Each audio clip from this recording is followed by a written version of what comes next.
Hello दोस्तों, स्वागत है आपका आपके अपने पीएम चैनल पे। आज हम देखने वाले हैं MA first semester political science का जो थर्ड पेपर है, थ्योरी ऑफ पब्लिक एडमिनिस्ट्रेशन का previous year question paper solve करने वाले हैं। चलिए पहला क्वेश्चन देखते हैं। पहला क्वेश्चन है, निम्नलिखित में से कौन सा संगठन का आधार नहीं है? इसका राइट आंसर होगा ऑप्शन डी, सेवार्थी वर्ग। दूसरा क्वेश्चन है, निम्नलिखित में से कौन लोक प्रशासन के एकीकृत दृष्टिकोण के समर्थक हैं? इसका राइट आंसर होगा ऑप्शन सी, एक और दो यानी हेनरी फ्योल और मार्शल डिमार्क। क्वेश्चन नंबर 3 है, निम्नलिखित में से किसे संगठन का प्रथम सुसंगत सिद्धांत समझा जाता है? इसका राइट आंसर होगा ऑप्शन बी, वैज्ञानिक प्रबंध सिद्धांत।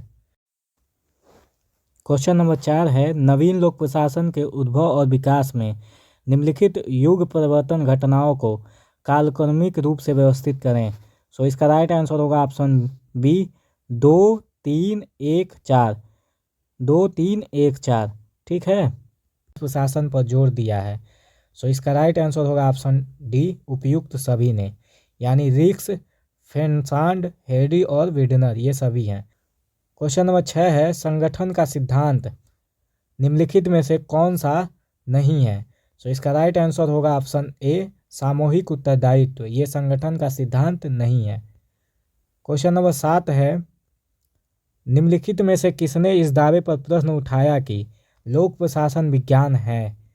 इसका राइट आंसर होगा option A, Robert Dahl. Question number 8 है, वैज्ञानिक प्रबंध आंदोलन के संस्थापक जनक F.W. टेलर ने एक सिद्धांत का प्रतिपादन किया है जिसे इसकी वैज्ञानिक पद्धति समझा जाता है।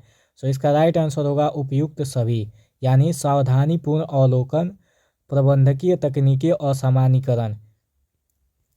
क्वेश्चन नंबर 9 है, निम्नलिखित में से कौन लोक प्रशासन के प्रबंधकीय दृष्टिकोण के समर्थक नहीं है? इसका राइट आंसर होगा ऑप्शन ए, हर्बर्ट साइमन नहीं है। क्वेश्चन नंबर 10 देखते हैं, सुमेलित कीजिए यानी मिलान करना है। ऑप्शन ए है लाइन एजेंसी, ऑप्शन ए का होगा ऑप्शन टी, ठीक है, ए का 3 होगा तो लक्ष्य प्राप्ति में सीधे योगदान देते हुए कार्य करना।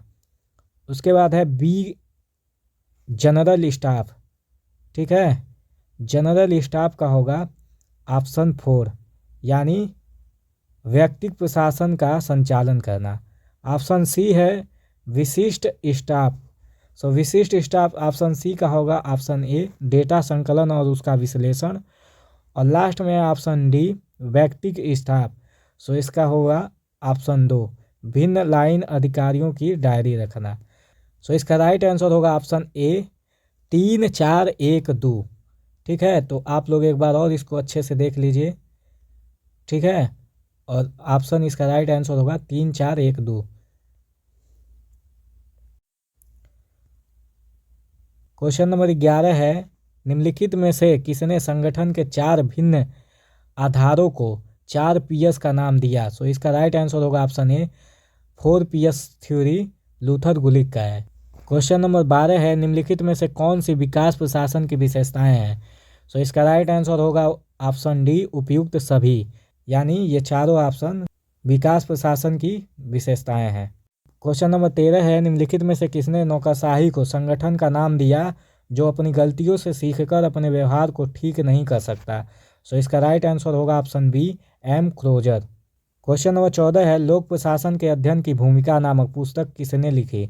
इसका राइट आंसर होगा option D, LD. White. Introduction to public administration book के राइटर हैं एल.डी. वाइट।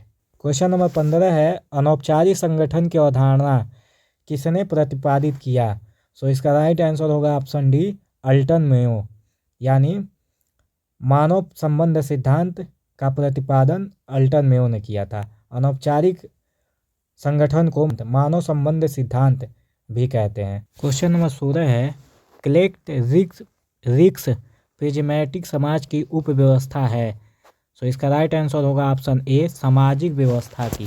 क्वेश्चन नंबर 17 है, मीनो-ब्रुक सम्मेलन 1968 में लोक प्रशासन के कौन से 4 मुख्य मुद्दों पर बहस की गई? इसका राइट आंसर होगा ऑप्शन ए, प्रासंगिकता, मूल्य, समता और परिवर्तन पर। क्वेश्चन नंबर 18 है, किसने कहा कि सफल प्रबंध उद्देश्यों द्वारा प्रबंध को अंतर्ग्रस्त करता है? सो इसका राइट आंसर होगा ऑप्शन बी, पीटर एफ डकर इसका राइट आंसर होगा। क्वेश्चन नंबर 19 है, किस पुस्तक में रॉबर्ट दहल ने निर्णय लेने के सिद्धांत की व्याख्या की है? सो इसका राइट आंसर होगा ऑप्शन सी, हु गवर्न्स में। क्वेश्चन नंबर 20 देखते हैं, सुमेलित करना है। सो इसका राइट आंसर होगा ऑप्शन बी, 3, 1, 4, 2 यानी नियंत्रण का विस्तार क्षेत्र। सो इसका होगा ऑप्शन 3, बी ए ग्रेक्यूनास। बी है प्रसोपान क्रम। सो इसका होगा ऑप्शन ए, मूने और रैली। सी है मानव संबंध सिद्धांत। सो इसका होगा अल्टन मेयो यानी ऑप्शन 4। और डी है व्युत्क्रम मूलक निर्देशन। सो इसका होगा option B, F W Taylor. तो इसको आप लोग अच्छे से मिला लीजिएगा और अलग अलग सिद्धांत को अलग अलग याद कर लीजिएगा। क्वेश्चन नंबर 21 है, बिलोबी द्वारा अपनी पुस्तक प्रिंसिपल ऑफ पब्लिक एडमिनिस्ट्रेशन में प्रशासन के सिद्धांत के रूप में निम्नलिखित में से कौन सा सम्मिलित नहीं किया गया? सो इसका राइट आंसर होगा ऑप्शन बी, समन्वय, कोऑर्डिनेशन इसका राइट आंसर होगा। क्वेश्चन नंबर 22 है, आदेश की एकता सिद्धांत मुख्यतः निम्नलिखित को सुनिश्चित करता है। सो इसका राइट आंसर होगा ऑप्शन ए, जवाबदेहता को, अकाउंटेबिलिटी को। क्वेश्चन नंबर 23 है, टेलर के वैज्ञानिक प्रबंध की मुख्य विशेषताओं में से एक निम्नलिखित में से कौन सी नहीं है? सो इसका राइट आंसर है ऑप्शन बी, निर्णय लेने में भागीदारी, ये नहीं है।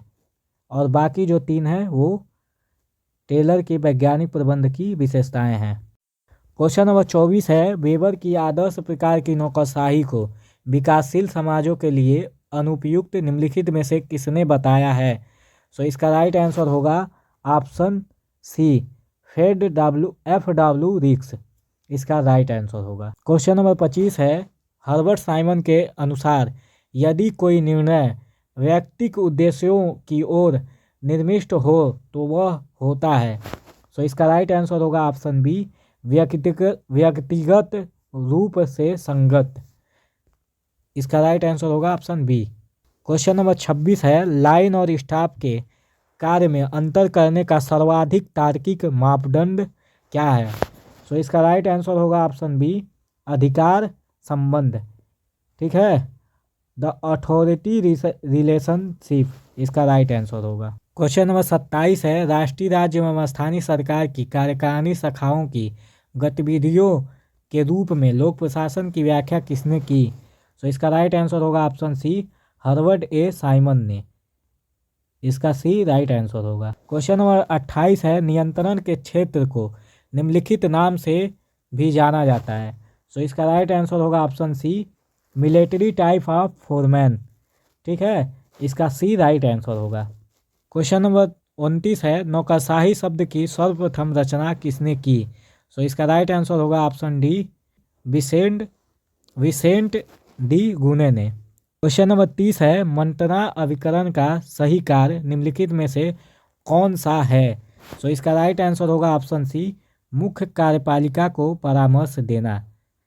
ठीक है, इसका राइट आंसर होगा ऑप्शन सी, मुख्य कार्यपालिका को परामर्श देना। क्वेश्चन नंबर 31 है, रिक्स के पारिस्थितिकीय समाज के बारे में निम्नांकित कथनों में से कौन सा सही नहीं है? सो इसका राइट आंसर होगा ऑप्शन सी, विवर्ती समाजों में आरोपित मूल्य पाए जाते हैं। सी इसका राइट आंसर होगा। क्वेश्चन नंबर 32 है, संचार के अनौपचारिक चैनल को निम्नलिखित नाम से भी जाना जाता है। सो इसका राइट आंसर होगा option B, grapevine. B इसका राइट आंसर होगा, गेप वाइन नाम से जाना जाता है। क्वेश्चन नंबर 33 देखते हैं, सुमेलित करना है। सो इसका राइट आंसर होगा ऑप्शन डी, 4, 3, 1, 2। सो चलिए मिलाते हैं। ए का होगा प्रोत्साहन प्रणाली, एफ डब्ल्यू टेलर प्रोत्साहन प्रणाली, ए का 4 होगा। बी चेस्टर बर्नार्ड, सो बी का 3 होगा। स्वीकृति का क्षेत्र, सी है हेनरी फेयोल, हेनरी फेयल, सी का होगा 1 स्केलर। डी है फ्रेडरिक हर्जबर्ग, तो इसका होगा असंतोषकारी, यानी डी का 2 होगा। तो इसको आप लोग अच्छे से मिला दीजिएगा, इसका राइट आंसर ऑप्शन डी होगा। क्वेश्चन नंबर 34 भी मिलान करने वाला है। सो इसका राइट आंसर होगा ऑप्शन ए 3 1 2 4। सो चलिए मिलाते हैं। ए का होगा 3 फ्रेडरिक हर्जबर्ग का अभिप्रेरणा स्वास्थ्य उपागम। बी का होगा अब्राहम मोस्लो का होगा आवश्यकताओं की क्रमिकता। सी फ्रेडरिक डब्ल्यू रिक्स का होगा ऑप्शन बी कलेक्टर्स की उपस्थिति। और डी है MP फॉलेट का होगा ऑप्शन 4 कॉन्सेप्ट ऑफ पार्टनरशिप। इसको आप लोग अच्छे से मिला लीजिएगा, इसका राइट आंसर ऑप्शन ए होगा।